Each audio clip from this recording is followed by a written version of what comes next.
કોર્ટમાં પણ અમારે પીએલ દાખલ જ છે, એટલે આપ શ્રી અમારી રજૂઆત સરકારશ્રી સુધી પહોંચાડો એવી અમારા બધા વતી તમને રજૂઆત છે.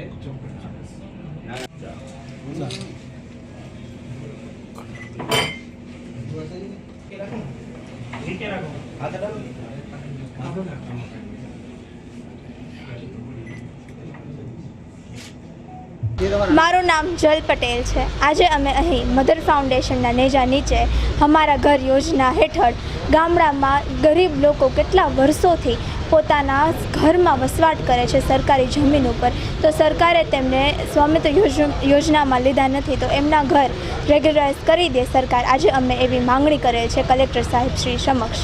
અત્યારે અમારી પાસે નહીં 50 થી 60 લોકો અમારી સાથે જોડાયેલા છે અને અમે 300થી વધુ અરજીઓ કરેલ છે. અમે 5 ગામની અરજીઓ કરેલ છે: ચંદ્રગઢ, રસુલનગર, રાજસ્થળી અને રોઝાવાડી ગામ, ડોઢિયા. બંધારણથી જોડાયેલી યોજના છે. આર્ટિકલ 14 મુજબ આ યોજનાનું અમલીકરણ થવું જોઈએ. આર્ટિકલ 14માં એવું લખેલ છે કે હર એક ભારતીય નાગરિકને પોતાનો હક મળવો જોઈએ, તે પૈસાદાર નાગરિક હોય તે કે ગરીબ નાગરિક હોય. અમારી સરકાર પાસેથી એ આશા છે કે આર્ટિકલ 14નું અમલીકરણ કરે, તે પૈસાદાર અને ગરીબ નાગરિક વચ્ચે કોઈ ભેદભાવ ન રાખે.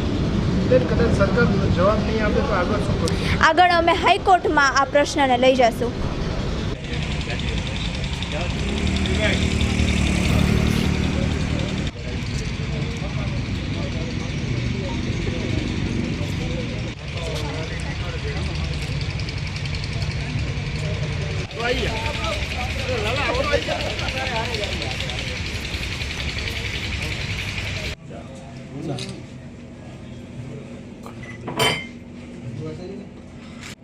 કોર્ટમાં પણ અમારે પીએલ દાખલ જ છે, એટલે આપ શ્રી અમારી રજૂઆત સરકારશ્રી સુધી પહોંચાડો એવી અમારા બધા વતી તમને રજૂઆત છે. સાહેબ